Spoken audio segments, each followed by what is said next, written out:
5 main points of this encyclical will be listed presently. In this work, Pope John Paul II describes the importance of the Christian message being an integral part of the Catholic University's research. He explains the university must be a living institutional witness to Christ through including moral, spiritual, and religious dimensions in its research. The university must research all aspects of truth in connection with the supreme truth, God. All research of a university should be done in the light of the Christian message. One of the main responsibilities of Catholic universities, as stated in Corde Ecclsiae, is to remain steadfast in and be a witness to the Christian message as taught by the magisterium.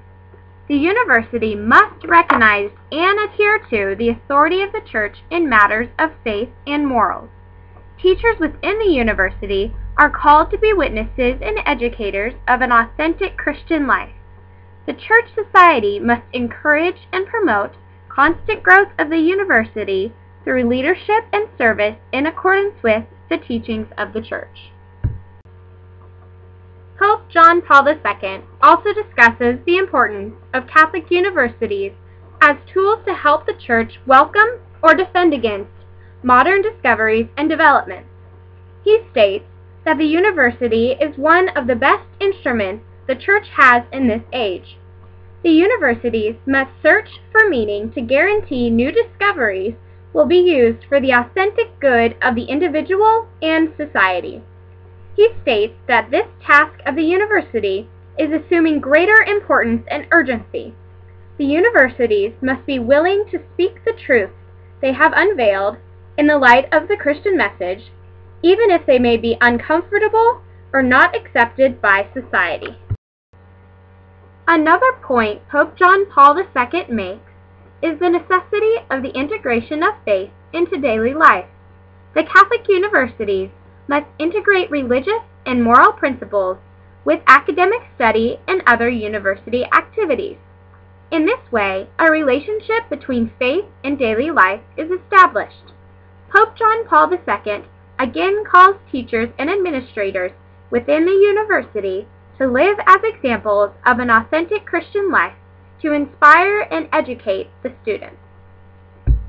In Corde Ecclsiae, Pope John Paul II explains the duty of Catholic universities to prepare students to shoulder society's burdens and witness the faith. The university must encourage the students to become outstanding in learning so they are prepared to be the leaders of the future. The students must be prepared to actively participate in the life of the Church and to even assume church leadership roles. The university must also aid students in discovering and preparing for their vocations. In general, the duty of the university is to develop a culture within itself and pass it on to future generations of students. Currently, however, there is a major issue regarding this encyclical and the Catholic University's duties to abide by its principles. Many of America's Catholic universities are abandoning the teachings of the magisterium and therefore disregarding their duties to uphold a true, honest Catholic identity.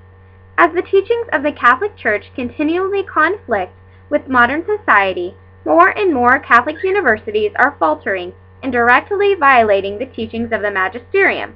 One of the major critiques of Pope John Paul II's encyclical is that the Church's hierarchy and the universities are speaking two different languages. I would agree with this statement. However, this is the fault of the universities because they are abandoning the responsibilities presented in Corde Ecclesiae.